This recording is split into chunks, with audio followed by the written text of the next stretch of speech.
Acosta, what is the reason kung bakit ipinagtiwala po sa inyo ng ating Vice Presidente ang pagiging Special Disbursing Officer ng OVP? By the way, Ms. Acosta, kung yun pong 2019 to 2022, your position as SDO specifically pertains to confidential fund of Davao City LGU, that's what you said earlier. Ano naman po itong pagiging SDO nyo sa OVP? To what particular fund were you appointed as the Special Disbursing Officer? Sa confidential funds po. Confidential fund din po. Tama po bang sabihin that with your length of stay in Davao City, bilang Special Disbursing Officer Confidential Fund, somehow, na-master nyo na kung paano i-utilize ang confidential fund? Na-master gamay ma'am, pero sa ako ang edad, murag, ang uban din na nako ma-recall. Mr. Chair, I lament that the people will not understand Meron what... po bang marunong mag-translate? Ma'am po, pwede po paulit, parang Pakiulit po Kabalo ko ninyo ng yung Bisaya. inyong binanggit. Okay po.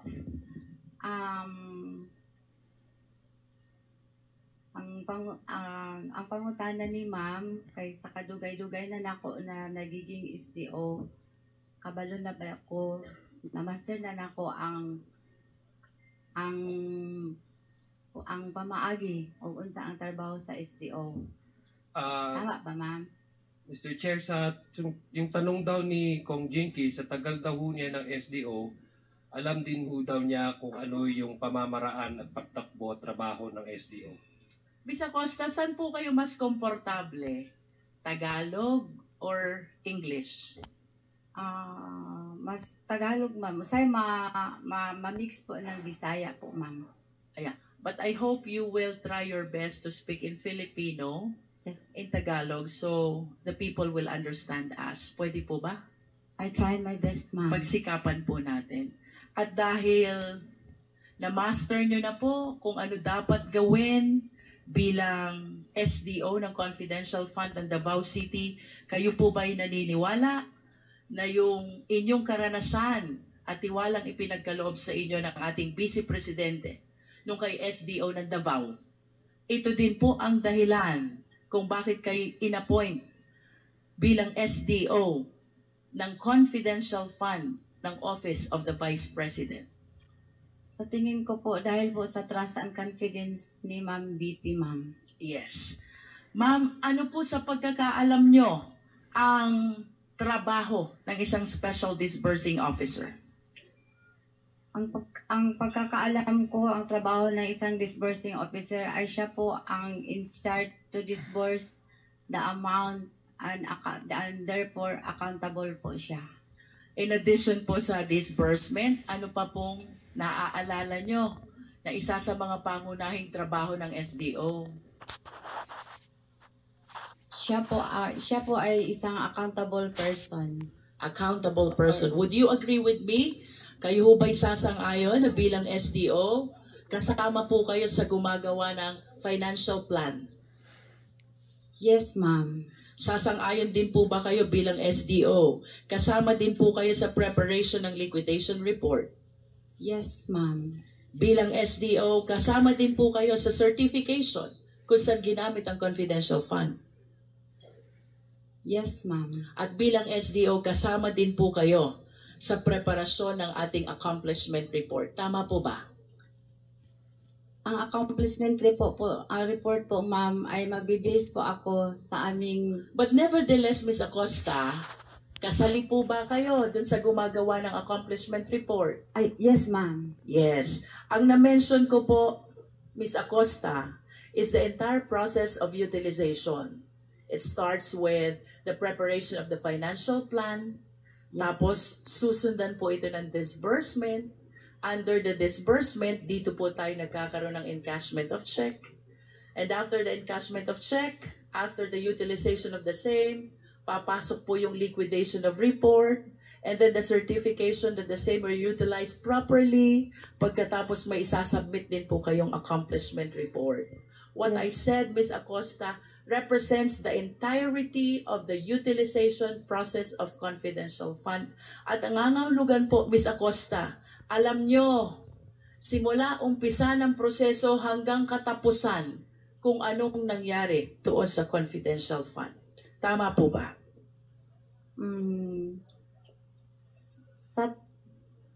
Sa trabaho ko ngayon bilang SDO, ma'am, ang aking nalalaman po ay pag nakuha ko na po ang pera, kasi may information po ako na ibigay ko po Sandali po, aming- Ms. Acosta, ang atin pong katanungan ay simula po sa financial plan, disbursement, liquidation, certification, accomplishment. Ito na po ang kabuuan ng proseso ng paggamit ng utilization fund. Which means, dahil kasali kayo sa lahat ng ito, alam nyo kung anong nangyari sa confidential fund ng OVP. Tama po ba? Tama po, ma'am. Okay. May I request the Secretariat to please flash the disbursement voucher? Comsec. Question, Ms. Acosta. Who gives instruction for the preparation of disbursement voucher? Si BP po. Let me go back to the financial plan first. Yes po. Who prepares the financial plan? Ako po at ang aming designated security officer. You are the one, along with the security officer, who prepares the financial plan. Who then approves the financial plan? Approved by the head of agency. And the head of the agency is? Ma'am BP Sara po. Okay, now we go to disbursement voucher. Who gives instruction to prepare the disbursement voucher, ma'am? Sino po ang nagbibigay ng instruction para gawin ang disbursement voucher? Pag nirelease na po ang SARO, mag-instruct po sa akin ang head of agency na pwede na po mag-prepare ng disbursement voucher. And the head of agency is? Ma'am BP Sara po. Yes, Secretariat, please, our disbursement voucher. What we will be flashing, Ms. Acosta, is our disbursement voucher dated December 20, 2022. Do you see your signature in the document? Yes, ma'am. Can you please direct us where signature is? Would I be correct? It is at the bottom left, Yes, ma'am. which Yes. means that you were the one who received the check Yes, ma'am. with the number 244027. This is December 20, 2022. Yes po. Across your signature is your name, Gina F. Acosta. Yes, ma'am. You confirm this? Yes, I confirm po. Just for the record, Ms. Acosta, do you confirm the authorship of this signature appearing in the disbursement voucher? Perma niyo po ba ito? Yes, ma'am. Yes. And since you were the one who received the disbursement voucher, it is understandable that the check is issued to your name. Yes Tama po. po? Tama po, ma'am. Can we flash the check, Secretariat, please? Would you confirm to us that this is the check that corresponds to the last quarter of 2022? Yes, ma'am. I confirm. Yes. What did you do with this check, Ms. Acosta? Ano pong ginawa niyo sa checking ito? Pag tinatawagan na po ako ng aming cash division na okay na po yung cheque sa Sandali po. Sino po yon? cash division po Cash division po ng ng Office of the Vice President. Office of the Vice President. The check is in your possession already. Nasa inyo na pong pangangalaga. Ano pong ginawa niyo dito sa cheque na to? Magpa-encash po sa Land Bank. Nagpa-encash sa Land Bank. Saan po ba particular branch nyo in-encash itong cheque na to? Sa Land Bank Show. Land Bank Show Boulevard. Opo. Can you please read the amount indicated in the check? How much is this check? 125 million pesos po. And can you please enlighten us? Kailan niyo po ba ito in-encash? December 20, 2022. And that is the same date as the issuance of the check. Yes, ma'am. Mabilis lang ho ba maggawa ng cheque sa inyo?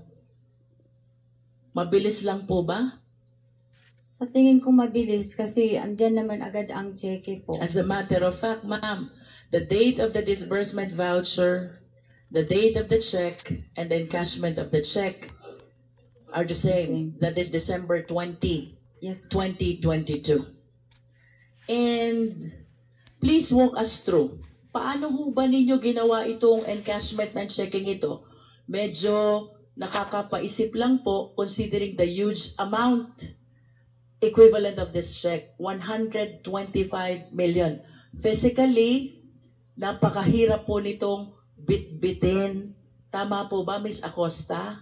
tama po, ma'am. Kayo po ba'y may kasama when you did the encashment of this check? Meron pa akong kasama, ma'am. Sino pong kasama nyo? Si Asik Limuel Ortonio po. Asek Limuel Ortonio. Do you confirm that he is the same Assistant Chief of Staff? Yes, ma'am. Aside from Asek Ortonio, may kasama pa po ba kayong iba? Wala na po. Kayong dalawa lang po. Yes po. At saan nyo po nilagay itong perang ito after the check was encashed? Nilagay po sa 4 na traveling bag. Paano nyo po ito nabitbit?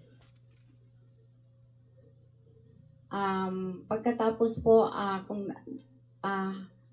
ang pera po ay nasa 4 na bag, tinutulungan po kami ng security guard ng Land Bank na isakay po sa sasakyan. Okay, from Shaw Boulevard, saan nyo po dinala itong perang ito? Sa office namin po, sa OVP office. Sa OVP, was it your office or was it the office of the Vice President? Meron po akong isang office doon na nakalagay po ang aming vault. Gaano po ba kalaki yung inyong vault? Mga 4 feet, tapos 3 po. 3 Opo. na 4 feet na Opo. vault. Yes Balikan po. ko po yung bag na na-mention nyo kanina. Can you please describe to us? Gaano po kalaki? Anong itsura ng bag? You said there were 4 bags where you placed the entire amount of 125 million. Yes po. Color black. We are showing this Jim duffel bag. Is it similar to that, ma'am? Dako pa ana, ma'am. Mas malaki pa nito, ma'am. Mas malaki pa po dyan. Yung bawat bag ho na mas malaki pa dyan, gaano po ang laman?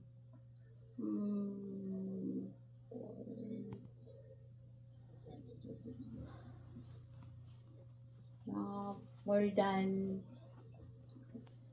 than 30. 30 So and the 125 million was divided into 4 bags. One bag is 30. How about the second bag? 30 po. 30 also. The third bag is? Minsan po, ma'am, more than 30 po. A little more than Oo, 30. 30. And the fourth bag is more than 30 also. Oo. The total of which is 125 million. Ilan ho ba security guard yung tumulong sa inyo? Nung nilagay na po ang pera sa bag, 2 pong security guard ng Land Bank po. Land Bank, Shaw Boulevard. Opo. Tanong, Miss Acosta, hindi po ba kayo natakot magbitbit ng ganito kalaking halaga na pera? Considering the possibility na baka ma-hold up kayo. Remember, you're covered by Fidelity Fund, bond. Yes, And one of the reasons is the possibility of losing this huge amount of money. Yes, ma'am. Bukod po ba kay Mr. Ortonio, sino pa po bang kasama niyo sa sasakyan? Driver po. So there were 3 of you only. 2 pong sasakyan, ma'am. 2 drivers? Opo, isa po ang nagda-drive sa akin, isang sasakyan. Tapos isang sasakyan po ang sinasakyan ni Asik Ortonio. And were you seated? So you mean you are seated on different cars? Yes, ma'am. Yung isang sasakyan, ang kasama niyo po'y driver lang, and the other car, Mr. Ortonio and the driver. Yes, ma'am. Balikan ko po yung question ko, Miss Acosta. Hindi po ba kayo natakot, ninervyos, nag-alala? This is 125 million.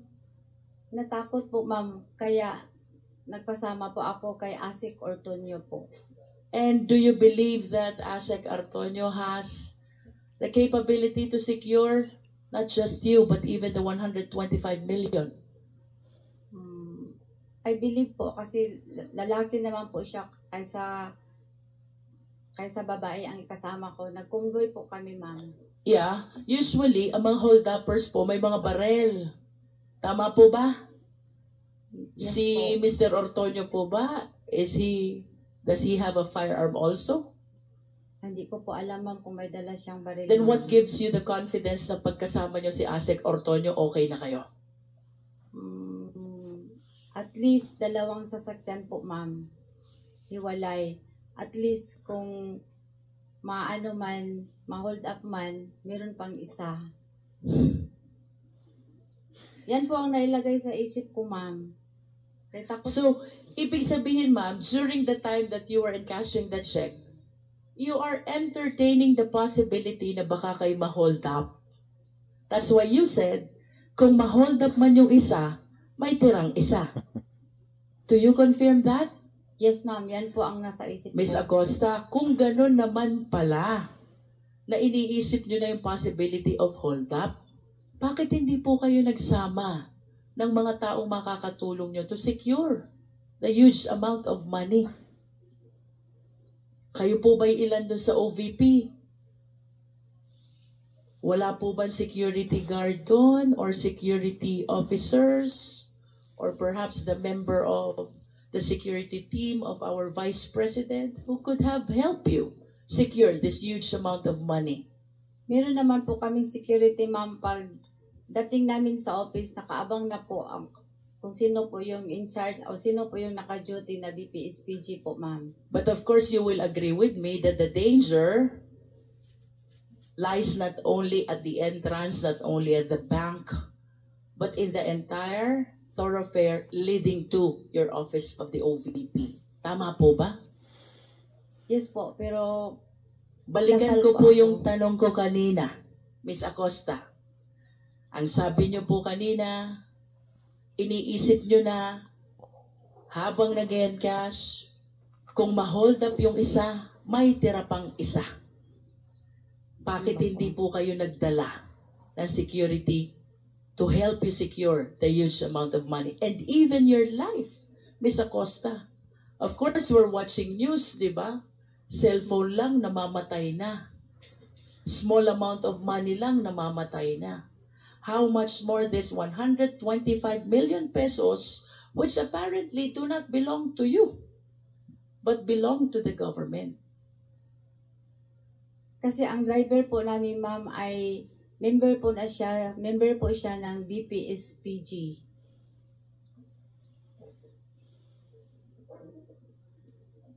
The Isa driver is a member of the VP SPG. SPG, and you believe that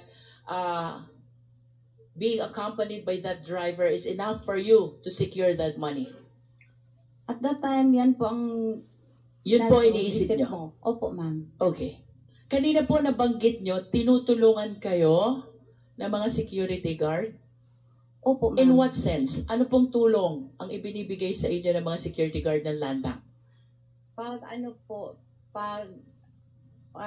ang pera nasa land bank na, pag karga po from land bank to sasakyan, sila po ang Ang tulong po nila sa inyo ay para lang sa pagkakarga ng pera. yes, ma'am. From the teller's counter papunta sa Sasakyan. sasakyan. Opo, ma'am. Naalala niyo po ba kung sino itong mga security guard na ito? Hindi ko maalala, ma'am, pero Do we have representative from Land Bank here? Yes, they're present. May we invite the representative of Land Bank to please take a seat in front.